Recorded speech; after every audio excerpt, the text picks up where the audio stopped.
नमस्कार, आप देख रहे हैं लोकतंत्र। मैं हूं आपके साथ नेहा दुबे। यूपी विधानसभा चुनाव से पहले सियासी तापमान चरम पर पहुंच रहा है और ऐसे में चुनाव नतीजे जो हैं वो तो बाद में आएंगे, लेकिन चुनाव जीतने के लिए फिलहाल बीजेपी के साथ संघ ने भी अब कमर कस ली है।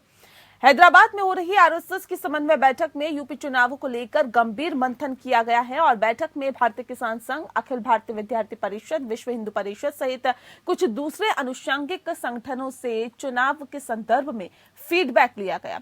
इस दौरान चुनौतियां और मुश्किलों पर भी चर्चा हुई। दरअसल उधर सीएम योगी आदित्यनाथ ने किसानों को लुभाने के लिए एक बड़ा ऐलान किया है।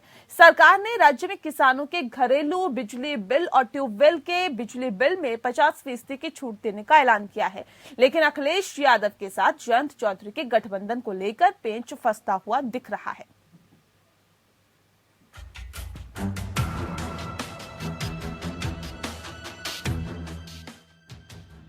उत्तर प्रदेश के कई शहरों में बारिश और कड़ाके की ठंड के चलते पारा लुढ़क रहा है, लेकिन सियासी तापमान लगातार बढ़ता जा रहा है। राज्य में चुनावों की घोषणा जल्द होने वाली है, लेकिन उसके पहले ही सभी सियासी दलों ने जीत के लिए एड़ी चोटी का जोर लगा दिया है। राष्ट्रीय स्वयंसेवक संघ यानी आरएसएस ने भी यूपी चुनावों में अपनी पूरी ताकत झोंकने का फैसला किया है। हैदराबाद में हो रही आरएसएस की 3 दिवसीय समन्वय बैठक के दूसरे दिन राजनीतिक सत्र के दौरान 5 राज्यों के विधानसभा चुनाव और खासकर यूपी चुनावों को लेकर गंभीर मंथन हुआ। इस दौरान संघ के कई अनुशंसिक संगठनों से फीडबैक लिए गए। बैठक में भारतीय किसान संघ, अखिल भारतीय विद्यार्थी परिषद, विश्व हिंदू परिषद सहित कुछ दूसरे अनुषंगिक संगठनों से चुनाव के संदर्भ में फीडबैक लिया गया। इस दौरान चुनौतियों और मुश्किलों पर भी चर्चा हुई। अनुषंगिक संगठनों से चुनौतियों से निपटने संबंधी राय भी ली गई। खास तौर से किसान संघ को कृषि कानूनों की वापसी के बाद किसानों के बीच पहुंचने का निर्देश दिया गया। बैठक में बीजेपी अध्यक्ष जेपी नड्डा और संगठन महासचिव बीएल संतोष भी मौजूद थे। संघ सूत्रों के मुताबिक बैठक में मुख्य रूप से यूपी विधानसभा चुनाव पर चर्चा हुई। इस राज्य के चुनावी नतीजे को भविष्य के लिए बेहद महत्वपूर्ण मानते हुए संघ ने पूरी ताकत झोंकने का फैसला किया है।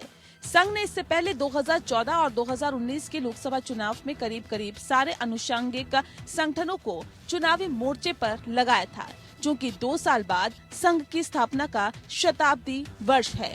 तो ऐसे में संघ भारतीय राजनीति में बीजेपी के वर्तमान प्रभाव को पूरी मजबूती के साथ कायम रखना चाहता है। सूत्रों के मुताबिक इस महीने के तीसरे हफ्ते में संघ के विभिन्न अनुषंगिक संगठन उत्तर प्रदेश के चुनावी मोर्चे पर डट जाएंगे। उधर मुख्यमंत्री योगी आदित्यनाथ भी जनता को लुभाने का कोई मौका नहीं छोड़ रहे हैं। यूपी में चुनाव से पहले तमाम चुनावी वायदों की झड़ी लगती हुई दिखाई दे रही है। एक तरफ जहां आम आदमी पार्टी और समाजवादी पार्टी ने सरकार बनने पर यूपी में 300 यूनिट बिजली फ्री देने का वायदा किया है, तो वहीं बीजेपी ने भी बड़ा दांव खेला है। मुख्यमंत्री योगी आदित्यनाथ ने राज्य के किसानों के लिए बड़ा ऐलान किया है। उत्तर प्रदेश में किसानों के घरेलू बिजली बिल और ट्यूबवेल के बिजली बिल में 50% की छूट देने का ऐलान किया गया।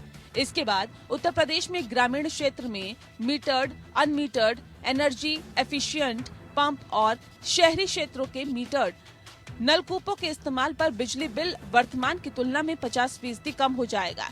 हाल ही में समाजवादी पार्टी के अध्यक्ष अखिलेश यादव ने अपने चुनावी वायदे में घरेलू बिजली उपभोक्ता को 300 यूनिट बिजली मुफ्त देने का वायदा किया था।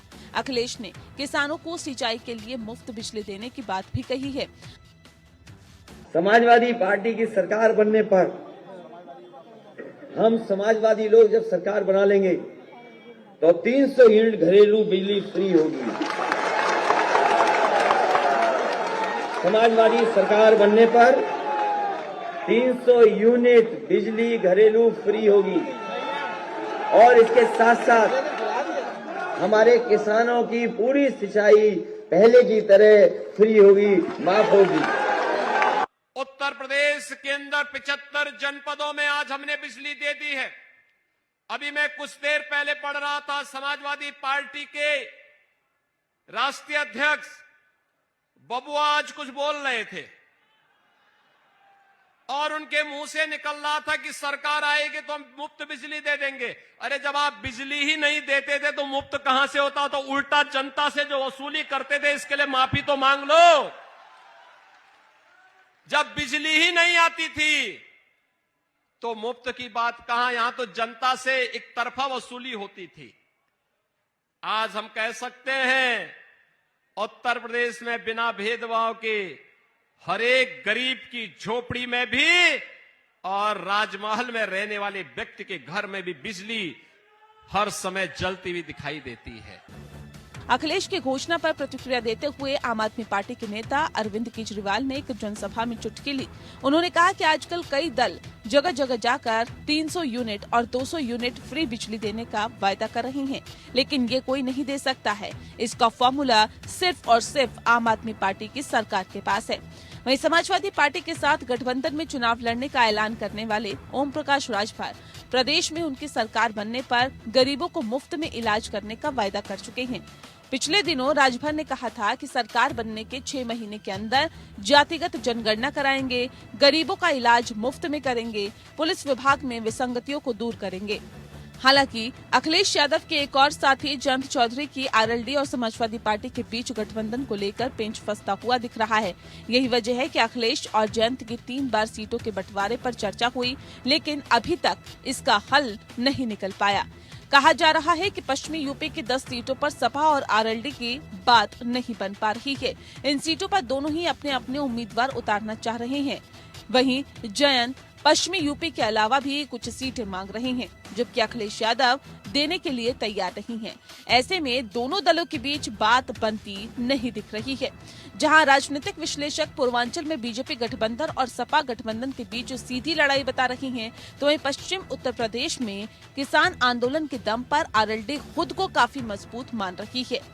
भारतीय किसान यूनियन के अध्यक्ष चौधरी नरेश टिकैत और आरएलडी अध्यक्ष जयंत चौधरी ने साथ में कई बार मंच साझा किया। ऐसे में माना जा रहा है कि अखिलेश और जयंत का गठबंधन पश्चिमी यूपी की राजनीतिक रूपरेखा तैयार करेगा। जयंत चौधरी फिलहाल राज्य में चुनाव के लिए सभी विकल्पों पर विचार कर रहे हैं, क्योंकि उन्हें लगता है कि पश्चिमी यूपी में जाट, सिखों और मुसलमानों के लामबंद होने का उन्हें फायदा मिल सकता है। इसके जरिए आरएलडी अपना वजूद राज्य के पश्चिमी क्षेत्र में बचा सकती है। वैसे भी पश्चिमी यूपी में किसान आंदोलन को देखते हुए जयंत चौधरी का आत्मविश्वास बढ़ा हुआ है और पंचायत चुनाव में आरएलडी ने पश्चिमी यूपी में अच्छा प्रदर्शन किया था। लेकिन अखिलेश और जयंत के बीच सीटों के बंटवारे का असमंजस भी अभी बना हुआ है और अगर समय रहते इस पर फैसला नहीं हुआ तो बीजेपी को इसका फायदा मिल सकता है। Bureau report.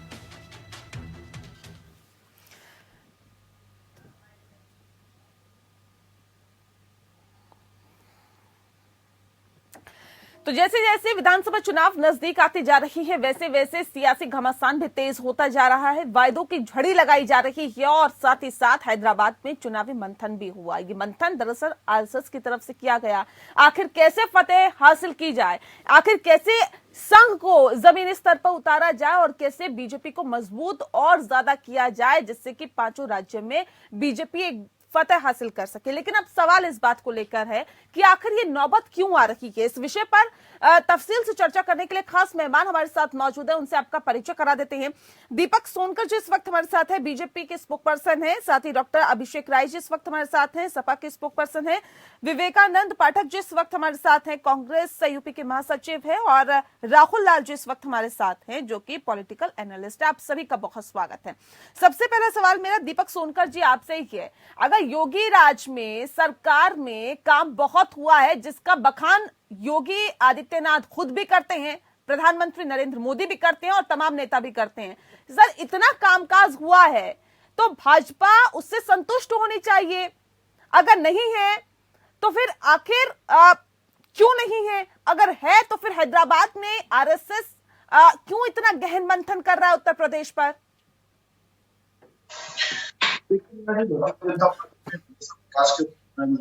तौर पर काम किया है और उत्तर प्रदेश के आज उत्तर प्रदेश को उत्तम प्रदेश बनाया है। जहां तक की बात आरएसएस की बैठक की है हैदराबाद के अंदर, तो हैदराबाद में आरएसएस जो है राष्ट्रीय स्वयंसेवक संघ अपने राष्ट्र के पुनर्निर्माण के ध्येय के साथ अपने राष्ट्र की सेवा के भाव के साथ काम करता है। और जिस तरीके से वो जो बैठक है, वो बैठक में राष्ट्रीय चिंतन को लेकर के वो बैठक हो रही है, मुझे लगता है इसके चुनाव के बिंदु से लेकर के इसको नहीं जोड़ना चाहिए। राष्ट्रीय स्वयंसेवक संघ जिस तरीके से, जिस विचारधारा के साथ हिंदुत्व को राष्ट्र के पुनर्निर्माण के साथ काम करता है, उस विचारधारा के साथ आगे बढ़ता है। और भारतीय जनता पार्टी अपने इस मुद्दे को लेकर के ही आगे बढ़ रही है।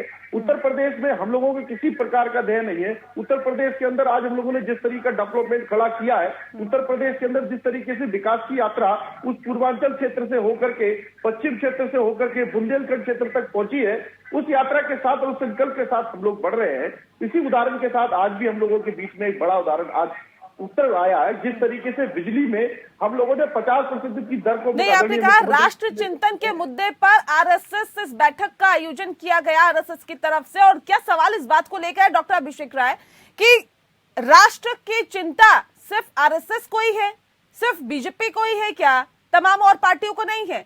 और जो पार्टियां सत्ता पे रही उन्होंने राष्ट्र की चिंता नहीं की क्या? इन्होंने 75 साल देश की आजादी के हो गए और कहां से हम कहां आ गए, ये सारी दुनिया ने देखा। और उसके बावजूद इन लोगों को ये चीज नहीं समझ में आ रही है। इन्हें सिर्फ अपना क्रेडिट लेने आता है। इनके क्रेडिट की बात आप समझ लें कि ये कहेंगे कि आज ही एक रोड बन गई, आज ही बन गई, एम्स आज ही खुल गया, मेडिकल कॉलेजेस आज ही खुल गए, इंफ्रास्ट्रक्चर आज ही बिल्ड हो गया।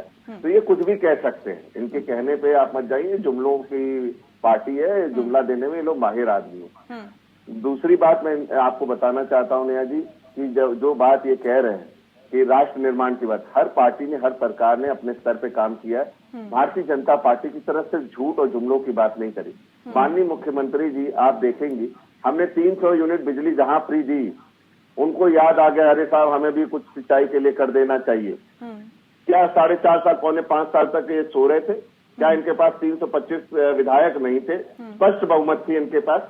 क्यों इन चुनाव से पहले, जब आज कल में आचार संहिता लगनी है, तब ये क्यों ये घोषणाएं कर रहे हैं? कितना अमल करा पाएंगे ये घोषणाएं? तो ये बहुत प्रैक्टिकल सी बातें हैं। बहुत सबसे महंगी बिजली उत्तर प्रदेश में मिल रही है। ये किसानों की आय दुगनी करने आए थे, लागत दुगनी करके जा रहे हैं। आज सबसे महंगी बिजली उत्तर प्रदेश में, डीएपी मिल नहीं रहा है, खाद के दाम दुगने हो गए। 378 दिन किसान बैठे रहे, 700 से ज्यादा शहादत हो गई। उसके ऊपर माननीय प्रधानमंत्री जी आते हैं, जब उन्हें पता चला कि हम पश्चिम उत्तर प्रदेश में सुपड़ा साफ हो रहा है और पंजाब में हमारा हार रहे हैं, तो उन्होंने आके 3 काले कानून बिना बहस के वापस ले लिया। बिना बहस के वो कानून इन्होंने पास कराया था, बिना बहस के वो कानून वापस ले लिया। ये सिर्फ लोकतंत्र की हत्या करना चाहते हैं, विपक्षियों की आवाज दबाना करना चाहते हैं। ठीक है, दीपक जी से जवाब ले लेते। दीपक जी, अब सवाल इस बात को लेकर, ऐसा सरकार आपकी, विपक्षी पार्टियां ये वायदों की झड़ी लगाए तो समझ भी आता है, लेकिन जब सरकार आपकी है, आप कहते हैं अगली बार जब हम आएंगे तो किसानों के लिए घरेलू बिजली बिल और ट्यूबवेल के बिजली बिल में 50% की छूट दे देंगे। लेकिन अब सवाल इस बात को लेकर है, जब आपकी सरकार, अभी 5 सालों में क्यों नहीं किया सर आपने? देखिए निया जी, हमने कहा ना कि अभी 50% की छूट हमने दी है। जिस तरीके से लगातार 6 रुपए से हम लोगों ने शहरी में 3 रुपए किया गया है, जिस तरीके से लगातार हम लोगों ने जो दबना रह किरमन था उसको भी बदलने का काम किया है। आज उत्तर प्रदेश के अंदर जो बिजली को लेकर के समस्या थी, जहां उत्तर प्रदेश के अंदर हम देखते थे कि उत्तर प्रदेश के अंदर हम अगर एंट्री करते थे तो हमें अंधेरा दिखाई देता। आज उत्तर प्रदेश के अंदर शहरों में हमने 24 घंटे बिजली देने का काम किया है। ग्रामीण क्षेत्रों में हम लोगों ने 18 घंटे बिजली देने का काम किया है। जहां कभी बिजली आती ही नहीं थी, जहां बिजली कभी रहती ही नहीं थी, आज हम लोगों ने हर एक क्षेत्र में, आप किसी भी क्षेत्र में जाकर के देखिए, हर एक गांव के कोने कोने तक हमने बिजली को देने का काम किया है। मतलब हर घर तक हमने बिजली पहुंचाने का काम किया। आज उत्तर प्रदेश के अंदर बिजली की बात, उत्तर प्रदेश के अंदर भारतीय जनता पार्टी, ठीक है, मैं अभिषेक राय का रुख करूं, उससे पहले विवेकानंद पाठक जी, अब सवाल इस बात को लेकर है सर, यहाँ पे तो बिजली मुफ्त देने की लड़ाई हो रही है, यहाँ कांग्रेस पार्टी अपने आप को कहाँ देखती है? सबसे पहली बात तो ये कि जो लोग कह रहे हैं कि राष्ट्र निर्माण के लिए आरएसएस आज चिंतन शिविर कर रही है, मतलब राष्ट्र के साथ दगाबाजी करने वाले लोग, राष्ट्र के साथ धोखेबाजी करने वाले लोग, देश के साथ मतलब गद्दारी करने वाले लोग, माफी मांगने वाले लोग आज राष्ट्र चिंतन की बात कर रहे हैं। 1942 के आंदोलन में जब देश भारत छोड़ो आंदोलन के तहत आंदोलन कर रहा था, पूरा देश आंदोलित था, उस समय यही आरएसएस और हिंदू महासभा ने उस आंदोलन का विरोध किया था। खैर कोई बात नहीं है। दूसरी बात, बिजली की बात यदि करते हैं तो ये अब याद आया जब चुनाव की अधिसूचना 2-4 दिन में लागू होनी है। हम तो प्रियंका गांधी जी का जो प्रदेश के, उत्तर प्रदेश की जनता से 8 प्रतिज्ञाएं हैं, घोषणा पत्र नहीं, प्रतिज्ञाएं, ध्यान देने वाली बात है। उस 8 प्रतिज्ञाओं में एक प्रतिज्ञा ये भी थी कि हम बिजली का बिल हाफ करेंगे। कर्जा माफ करेंगे। और उत्तर प्रदेश की सरकार ये चुनावी स्टंट बता रही है। मैं तो खुद घूमा हूँ क्षेत्रों में, मैं जहां भी गया ऐसे ऐसे घर के लोग मिले जहां पर एक बल्ब जल रहा था और उनका बिजली का बिल जो आता था वो 1200-1300 रुपया आ रहा है एक बल्ब का। तो ये लोग जालिम सरकार है। चलिए, आप ये तो मानते हैं कि उत्तर प्रदेश में बिजली पहुंच गई। राहुल लाल जी, अब सवाल इस बात को लेकर जिस बात का जिक्र अभी योगी आदित्यनाथ ने किया, मैं लौटती हूँ सर, मैं लौटती हूँ सर, फिर मौका दूंगी। समय बराबर दीजिए और विजुअल भी हमारा नहीं चल रहा है। मतलब बिल्कुल बिल्कुल, मैं आपको मौका देती हूँ। राहुल लाल जी, अब सवाल इस बात को लेकर है जिस बात का जिक्र अभी योगी आदित्यनाथ कर रहे थे। वो कह रहे हैं कि पहले की सरकारों में तो बिजली भी नहीं आती थी। अभी विवेकानंद पाठक जी ने खुद स्वीकार कर लिया कि बिजली तो कम से कम आ रही है, लोगों के घर बल्ब तो कम से कम जल रहे हैं। मैं आती हूँ सर, मौका दूंगी आपको, फिर रखिएगा अपनी बात। लेकिन क्या ऐसे में अब ये जो एक नया सियासी दांव चला जा रहा है कि हम आधे बिजली के बिल कर देंगे या माफ कर देंगे, या अरविंद केजरीवाल के मेरी बात को आप अपने तरीके से क्यों आगे कर रही हैं? रखिए, चलिए अपनी बात रख दीजिए, आप ही रख दीजिए पहले। नहीं, पहली बात तो देखिए, मेरी बात को दूसरे तरीके से अपने हिसाब से ना करिए कि मैं मान रहा हूँ। अच्छा, आपने क्या बोला? आपने क्या बोला? रखिए ना अपनी बात। मैंने ये बोला कि ये पॉलिटिकल स्टंट है जो ये बता रहे हैं कि 50% हम बिजली माफ करेंगे। इनकी सरकार 5 साल तक सरकार रही और जब हम जाते हैं गाँव में, क्षेत्रों में, लोग हमको पीड़ा बताते हैं कि भैया हमारे घर में एक बल्ब जलता है और बिजली का बिल 1200, 1500, 2-2000 आ रहा है। ये सच्चाई है, ये हकीकत है। दूसरी चीज, ये बता रहे हैं कि हम बिजली पहुंचा दीजिए। इसका मतलब तो ये है ना कि लोगों के घर बिजली तो आ रही है ना। अरे मेरी बात तो सुन लीजिए ना, हिंदुस्तान में 6 लाख गांव है, लगभग 6 लाख गांव है। ये बताते हैं कि 18,000 गाँवों में बिजली पहुंचाइए। तो बाकी जो 5 लाख और 72,000 गाँव है उनमें बिजली कौन पहुंचाया? ठीक है, पहुंचाया बिजली। ठीक है, एक सेकंड राहुल लाल जी, अब सवाल इस बात को लेकर है, जो एक फॉर्मूला अरविंद केजरीवाल ने दिल्ली में लागू किया था, या एक सियासी दांव फेंका था, एक सियासी पासा फेंका था, उसमें वो सफल भी हुए। क्या उसी कहीं ना कहीं ये कहा जा सकता है कि उसी ट्रैक पे और तमाम राजनीतिक पार्टियां उत्तर प्रदेश में फतह हासिल करने की कोशिश कर रही हैं क्या? नहीं, इसमें कोई शक नहीं है कि वो एक तरह से दिल्ली में उन्होंने वो दाव चला, चाहे वो 2015 का चुनाव हो दिल्ली का, चाहे 2020 के विधानसभा चुनाव हो, दोनों में उनको अप्रत्याशित तौर पर सफलता भी मिली उनको। और देखिए, एक कारण अगर मैं देखूं कि चाहे अभी कोई अगर दिल्ली एनसीआर में कोई यूपी के क्षेत्र में रह रहा है, कोई दिल्ली के क्षेत्र में रह रहा है, तो ऐसा तो है नहीं कि दिल्ली में जो कि बिजली की सप्लाई नहीं हो रही है, तो उपभोक्ताओं को काफी बड़ा अंतर पता चलता है उनको कि केवल यूपी में रहने के कारण उनका बिजली बिल काफी महंगा है, और अगर कोई दिल्ली में रह रहा है तो सस्ता पड़ रहा है।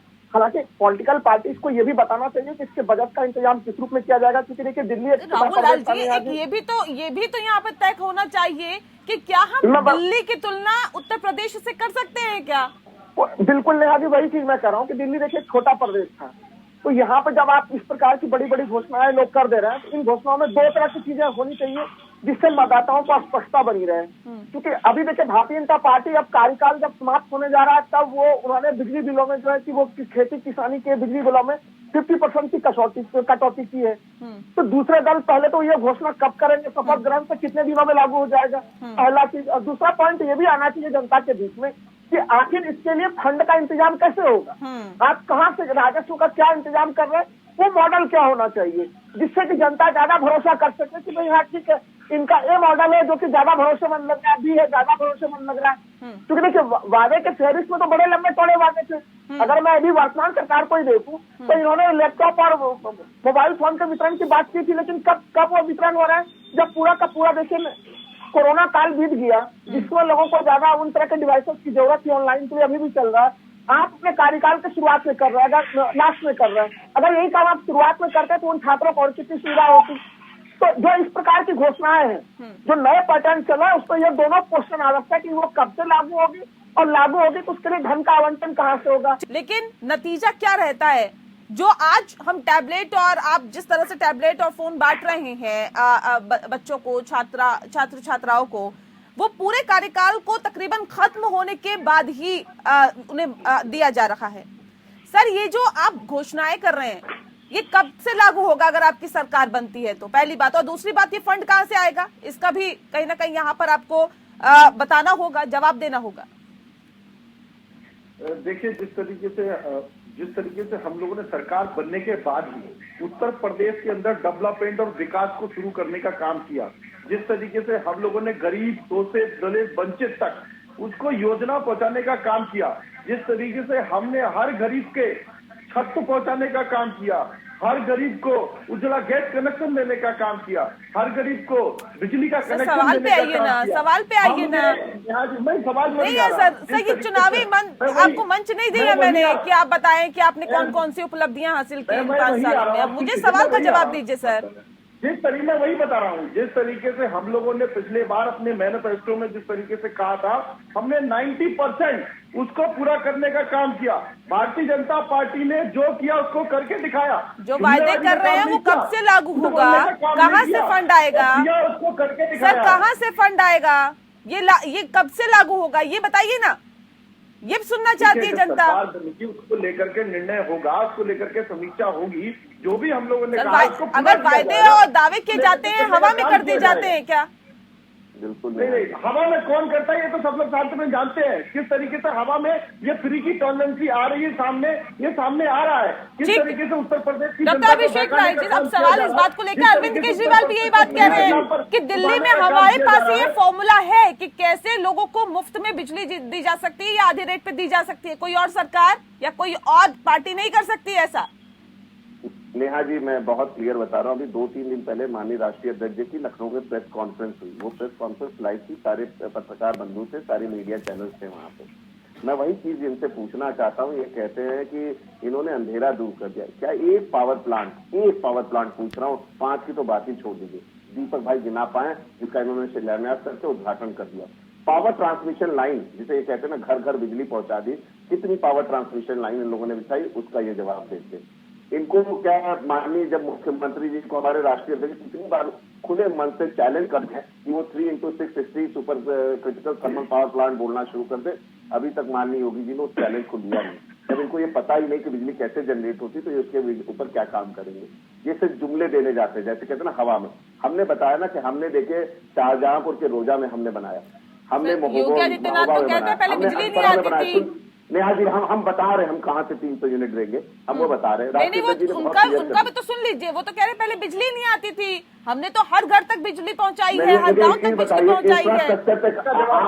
आप देखिए, किसी से भी पूछ लीजिए, इंफ्रास्ट्रक्चर पे बिजली पे सबसे ज्यादा काम 2012 से 17 के बीच में सारी दुनिया ही जानती है।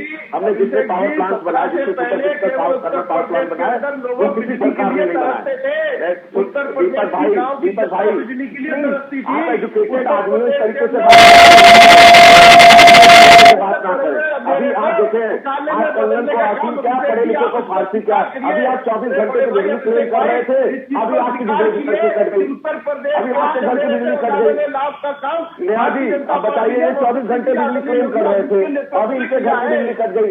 आप प्लीज पावर प्लांट बता दें। मैं बेसिक सवाल आपसे पूछ रहा हूँ, अब बेसिक जनता जानना चाहती है। आप सिर्फ जुमले और घोषणाएं करने मत बनिए।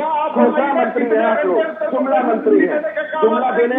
अभी आप जैसे ही चुनाव बीतेगा, अमित शाह जी आएंगे, कहेंगे भाई ये तो चुनावी जुमला था, जैसे 15 लाख चुनावी जुमला। ठीक है विवेकानंद जी, एक तो दावों और वायदों की झड़ी सर, ऊपर से ठीक, ऐसे नहीं, ऐसे नहीं। This is not the way to debate. ठीक है, एक एक करके बात रखिए। देखिए, आप लोग इस तरह से मत करिए प्लीज। समाजवादी पार्टी का पक्ष भी यही रखते हैं। ठीक है, एक एक करके बात रखिए अपनी। और बहुत Deepak ji, this is not the way to debate. मैं आपकी बड़ी इज्जत करता हूँ। ठीक है, विवेकानंद जी से सवाल है मेरा। विवेकानंद जी, एक तो दावों और वायदों की झड़ी, ऐसे नहीं, 24 घंटे बिजली क्लेम कर रहे हो, ऐसे नहीं सर, एक एक करके बात रखिए। जी बताएं। विवेकानंद जी, एक तो वायदों और दावों की झड़ी लगाई जा रही है, ऊपर से संघ की जिस तरह से बैठक चल रही है, और संघ ने जब कहीं ना कहीं अपनी भूमिका निभाई है बेहतर तरीके से, चुनाव परिणाम जो है वो बीजेपी के पक्ष में आए। 2014 की अगर बात करें, लोकसभा चुनाव की, 2019 की बात करें, या 2017 विधानसभा चुनावों की बात करें, जब ये चुनाव हुए थे तो संघ लोकसभा चुनाव में तकरीबन ये कहा जा सकता है कि चुनाव में सारे अनुषंगिक संगठनों को चुनावी मोर्चे पर लगाया था संघ ने, और परिणाम उनके अनुकूल ही थे। ऐसे में क्या लगता है कि जो संघ है एक बार फिर से आप लोगों की जो चुनौतियां हैं उसको बढ़ा सकता है? पहले तो नेहा जी इसका असली जवाब तो देंगे भारतीय जनता पार्टी के लोग कि मोदी जी की वजह से ये लोग सत्ता में आए कि संघ की वजह से सत्ता में आए। तो भारतीय जनता पार्टी के लोगों से ये सवाल थोड़ा सा जरूर पूछिएगा कि वो किसको क्रेडिट देना चाहेंगे, वो संघ को 2014 के और 17 और 19 की जीत को देना चाहेंगे कि मोदी जी को देना चाहेंगे। दूसरी चीज कि ये चाहे जिस तरीके की विषाद कर लें, चाहे जिस तरह की सियासत कर लें, चाहे जिस तरह की मंथन कर लें, उत्तर प्रदेश की जनता और साथ ही साथ पूरे देश की जनता यह अब ठान चुकी है। उसकी शुरुआत पंजाब में हो चुकी है। आपने देखा कि पंजाब में लगभग 70,000 कुर्सियां ये लोग लगाए थे और वहां 700 लोग महज पहुंचे हुए थे। पंजाब के लोगों ने, पंजाब के किसानों ने, पंजाब के नौजवानों ने सिरे से खारिज कर दिया है भारतीय जनता पार्टी को और नरेंद्र मोदी जी को।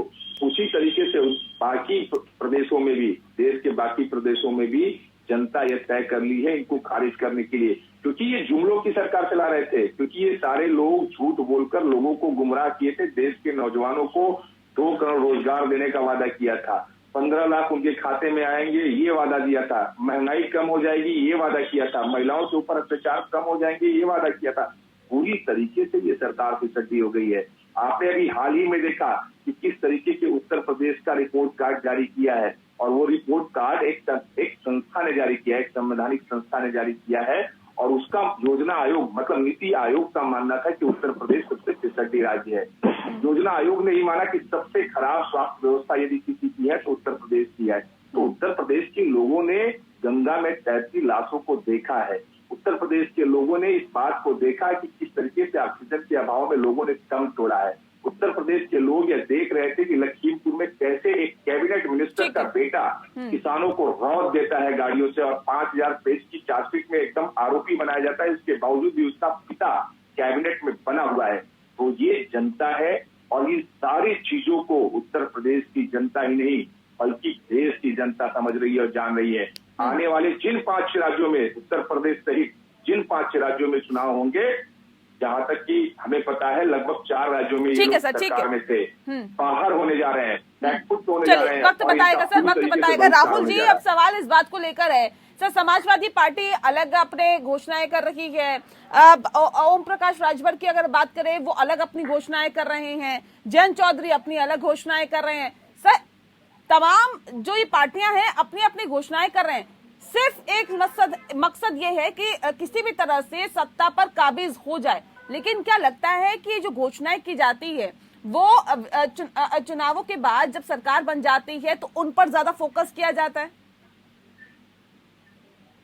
देखिए, आपके सवाल पर मैं आऊंगा, लेकिन चूंकि अभी आपने संघ को लेकर बड़े अच्छे सवाल पूछे हैं, थोड़ा मैं उसके ऊपर भी टिप्पणी करूंगा। ठीक है, संघ की बैठक हो, उसमें केवल राष्ट्र निर्माण की बात और चुनाव की चर्चा नहीं हो तो ये तो देखिए कोई मानेगा नहीं इसको। संघ के बैठक में चुनाव की परिचर्चा भी और उसमें उत्तर प्रदेश काफी नंबर 1 पे भी है। और उत्तर प्रदेश में जो विजय इस तरह से इनको मिला है, यहाँ पे जो ये जीते हैं पिछले इलेक्शंस को, तो उसमें केवल मोदी जी का चेहरा ही पर्याप्त नहीं था, आरएसएस की भूमिका भी पर्याप्त रही थी इस समय। जबकि देखिए उत्तर प्रदेश के शासन के 5 वर्ष पूरे हो रहे हैं, वो एंटी इनकम्बेंसी अलग ढंग से खड़े हो रहे हैं और केंद्र सरकार के भी 8 वर्ष पूरे होने जा रहे हैं, वो एंटी इनकम्बेंसी प्रत्यक्ष भी है। क्योंकि देखिए जिसमें सत्ता दिया गया था उत्तर प्रदेश की, उसमें उत्तर प्रदेश का ग्रोथ रेट यानी 2017 में वो 12% का ग्रोथ रेट था। जबकि उत्तर प्रदेश के लोगों की अपेक्षा यह थी कि हम नए सरकार को जब हम वोट देंगे तो वो 124%, 30% कहीं पे भी ले जाके हम लोगों को ले जाएगी। लेकिन एवरेज ग्रोथ रेट 1.95% रहा। और जबकि पुराने किसी भी सरकार में आप चले जाइए अगर इसके पहले के, तो आपको ग्रोथ रेट इससे काफी बेहतर दिखेगा। तो ऐसे स्थिति में संघ की भूमिका काफी ज्यादा होती है कि वो किस तरह से लोगों को कन्विंस करे, उसकी तमाम आनुषंगिक संगठन किस तरह से एंटी इनकम्बेंसी फैक्टर को कम करे।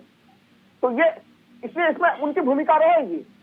दूसरा चीज की जो आप पूछ रहे थे कि देखिए क्योंकि जो विपक्ष में होते हैं वो जरूर घोषणाएं करते ही करते हैं। क्योंकि देखिए अभी हम लोगों को याद है कि दिल्ली में आम आदमी पार्टी ने क्या घोषणा की थी कि अगर यमुना नदी साफ नहीं होगी तो चुनाव प्रचार के लिए नहीं होगा। ये अरविंद केजरीवाल जी का बिल्कुल डंके के चोट पर घोषणा किया हुआ था 2015 में। लेकिन अभी भी यमुना साफ नहीं हुई है। तो स्पष्ट है कि जब आप सत्ता में नहीं होते हैं तो कुछ भी घोषणा करने के लिए स्वतंत्र जरूर होते हैं। या फिर चूंकि देखिए जो सत्तारूढ़ पार्टी है वो देखिए अपने घोषणाओं को किस तरह से किसी तरह से आधे अधूरे ढंग से जो है कि लोकप्रिय घोषणाओं को, विशेषकर लोकप्रिय घोषणाओं को मैं कह रहा हूँ, वो अपने कार्यकाल के आखिरी हिस्से में पूरे कर रही है। लेकिन हमें ये जरूर मानना चाहिए, तमाम राजनीतिक पार्टियां भी जानने की अगर कुछ घोषणा कर रहे हैं तो अब जनता काफी जागरूक है। कई लोग हमें मिले नेहा जी जो युवा मिले बोले कि देखिए भारतीय जनता पार्टी का घोषणा पत्र में संकल्प पत्र में डाला था कि 3 महीने में सरकारी नौकरी का पूरा प्रक्रिया पूरी कर ली जाएगी। ठीक है, ये एक यहाँ पे सवाल इसलिए भी खड़ा हो जाता है दीपक सोनकर जी कि आपको तो अपना रिपोर्ट कार्ड देना चाहिए जनता को कि हमने क्या 5 सालों में काम किया। आप अब वायदे और दावे कर रहे हैं कि जी हम तो आने वाले 5 साल में ये काम कर देंगे। कैसे जनता विश्वास करे? जन विश्वास घात यात्रा निकाले हैं ना। आदरणीय मुख्यमंत्री योगी आदित्यनाथ जी ने अपने 4.5 वर्षों का रिपोर्ट कार्ड जनता के सामने मीडिया के साथ प्रेस कॉन्फ्रेंस करके पूरे कामों को बनाया और हमने विधानसभा स्तर पर भी प्रधानमंत्री उत्तर प्रदेश पर फोकस बनाए हुए हैं। जनता के सामने प्रधानमंत्री, तरीके से हम लोगों ने बीजेपी के राष्ट्रीय अध्यक्ष, तमाम मंत्री, आरएसएस, सर क्यों ये नौबत क्यों आ रही है? जब आपने इतना अच्छा काम किया है, आपकी सरकार ने इतना अच्छा काम किया, ये नौबत क्यों आ रही है सर? नेहा जी, लगातार भारतीय जनता पार्टी जनता के बीच में सक्रिय रहकर के कार्यकर्ताओं के निर्माण के लिए काम करती है। उसी काम के आधार पर हम लोग उत्तर प्रदेश के अंदर कार्यकर्ताओं के बीच में जा रहे हैं और जनता के बीच में जा रहे हैं। भारतीय जनता पार्टी तो चुनाव तो हो रहते हैं तभी भी, चुनाव नहीं होते हैं तभी भी लगातार अपने कार्यक्रमों के माध्यम से, अपने योजनाओं के माध्यम से कार्यक्रम को लेकर के कार्यकर्ताओं के बीच में हमेशा रहती है। हमारे आदरणीय राष्ट्रीय अध्यक्ष भी रहते हैं, हमारे राज्य उपाध्यक्ष भी रहते हैं, राष्ट्र के महामंत्री भी रहते हैं, राष्ट्र के संगठन मंत्री भी रहते हैं। माने प्रदेश से लेकर के राज्य टीम भी लगातार हर जगह अपने संपर्क में कार्यकर्ताओं के बीच में रहती है। लेकिन सर ऐसा तो नहीं है कि कोई एक डर है जिस वजह से ऐसा आपको लग रहा हो कि लाल टोपी वाले आप लोगों के लिए खतरे की घंटी बन सकते हैं? जिसका देखिए, उत्तर प्रदेश के अंदर हम लोगों ने 2014 में भी जनता का आशीर्वाद जीता था। उत्तर प्रदेश के अंदर हमने 2017 में भी जनता का आशीर्वाद जीता था, 2019 में भी जनता का आशीर्वाद मिला था। और लगातार जिस तरीके से हमारी ये विकास की यात्रा शुरू हुई है, इसी विकास की यात्रा के बल पर हम लोग किसी जातीय समीकरण धर्म की राजनीति नहीं करते हुए विकास के साथ मुद्दे पर बढ़ने के साथ 2022 में भी हमको निश्चित ही जनता का आशीर्वाद मिलने वाला।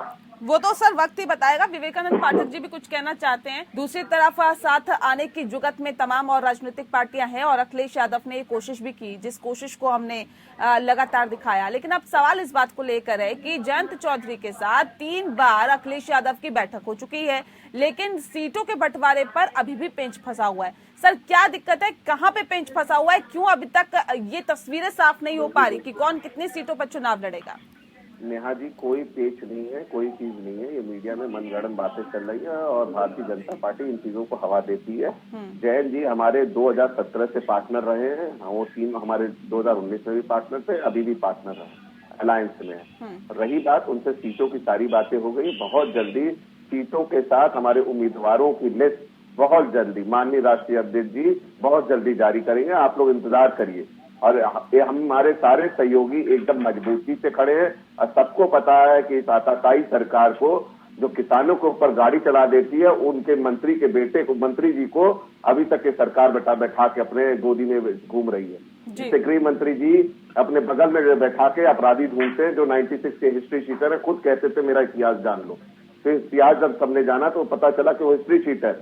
उसके बाद आप अगर इनकी देखो, रोज घटनाएं हो रही। अभी आजमगढ़ की एक बेटी जो राष्ट्रपति पुरस्कार से सम्मानित थी, मैं ये बात कहना चाहूंगा, मैं देखिए ना आजमगढ़ का रहना वाला, बता दीजिए सर, बता दीजिए कौन कितनी सीटों पर चुनाव लड़ रहा है? जी मैं एक बात कहना चाहता हूँ, आप इस सरकार की देखिए, जो राष्ट्रपति से सम्मानित थी, उस महिला उस बच्ची के साथ क्या होता है।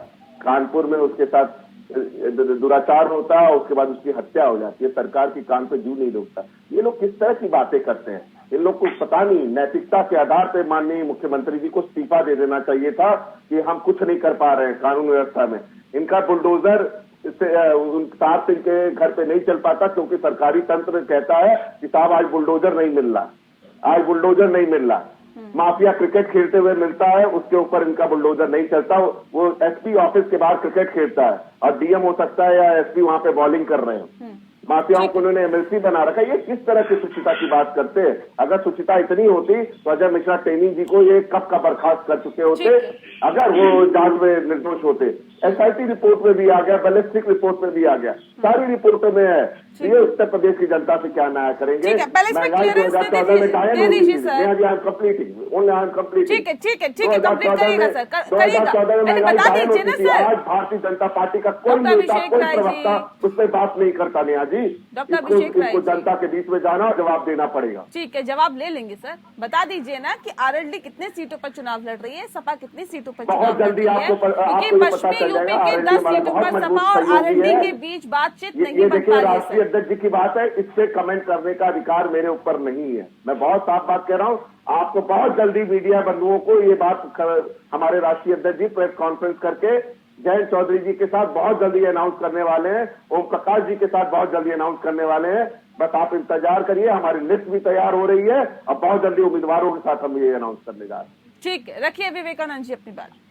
जी, सबसे बड़ी बात तो ये है कि आपने देखा कि किस तरीके से ये लोग एक जन विश्वासघात यात्रा, मतलब ये पूरी तरीके से जनता के साथ पिछले 4.5 साल 5 सालों में जो विश्वासघात किया है इन लोगों ने, उसकी एक यात्रा निकाले थे और किस तरीके से जनता ने उस यात्रा को स्वागत किया है। वो आपका एक विजुअल भी मैं दिखा देता यदि अनुमति होती तो, लेकिन क्या बताया जाए, वो विजुअल जो है कि जिनकी यात्राओं से बढ़िया से जनता ने अच्छे से स्वागत किया था, वो हालांकि थोड़ा सा हिंसात्मक है, मैं उसे दिखाना नहीं चाहूंगा। दूसरी चीज की जिस तरीके से इन्होंने प्रदेश में जो विकास नहीं, विनाश की गंगा बहाई है।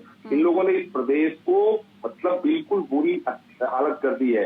आप देख लीजिए ना, चाहे दलितों के ऊपर हो रहा है अत्याचार में नंबर 1 उत्तर प्रदेश है, महिलाओं के ऊपर हो रहा है अत्याचार में नंबर 1 उत्तर प्रदेश है, उत्तर प्रदेश की सबसे बुरी स्वास्थ्य व्यवस्था है, उत्तर प्रदेश की सबसे खराब कानून व्यवस्था है, उत्तर प्रदेश की बेरोजगारी दर सबसे ज्यादा खराब है, उत्तर प्रदेश में किसानों की हालत सबसे बहुत बुरी है, उत्तर प्रदेश में नौजवानों की हालत बुरी है। रोजगार मांगने पर नौजवानों पे, लड़कियों पे उनको लाठियां बरसाई जाती है जब वो जाते हैं कि 97,000 शिक्षक भर्ती खाली है। सोचिए, लगभग 20 से 22 लाख सरकारी पद उत्तर प्रदेश में खाली हैं और ये सरकार हौसला बता रही है, झूठ बता रही है। और जब नौजवान रोजगार मांगने सड़क पे उतर के नौजवान मांगता है तो उसको लाठियां बरसाई जाती है, उस पर लाठियां दी जाती है और खुद मुख्यमंत्री जी धमकी देते हैं कि ये बुलडोजर रखा हुआ है, आप यदि आवाज उठाओगे तो समझ लो, नाम नोट कर लो इसका। ठीक है, दीपक सोनकर जी, नौजवानों को विवेकानंद पाठक जी कह रहे हैं कि इतने बुरे हालात है और आप कह रहे हैं हम तो उत्तर प्रदेश को उत्तम प्रदेश बना चुके हैं।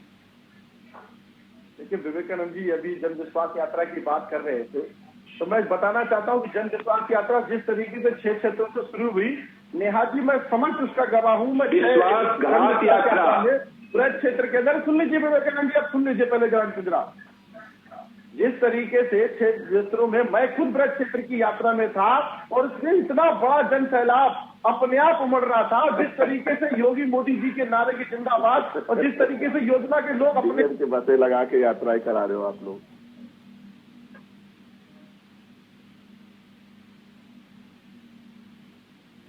दीपक जी, आपकी आवाज नहीं मिल पा रही है। देखिए, आवाज भी चली जाएगी भारतीय जनता पार्टी में। चलिए एक बार फिर से संपर्क साधने की उनसे कोशिश करते हैं। राहुल लाल जी, अब सवाल इस बात को लेकर है, क्या वाकई ये जो घोषणाएं की जा रही है उनका असर इस विधानसभा चुनाव पे पड़ेगा, या फिर जनता है ये बहुत समझदार है और बहुत समझदारी के साथ अपने मताधिकार का इस्तेमाल करेगी?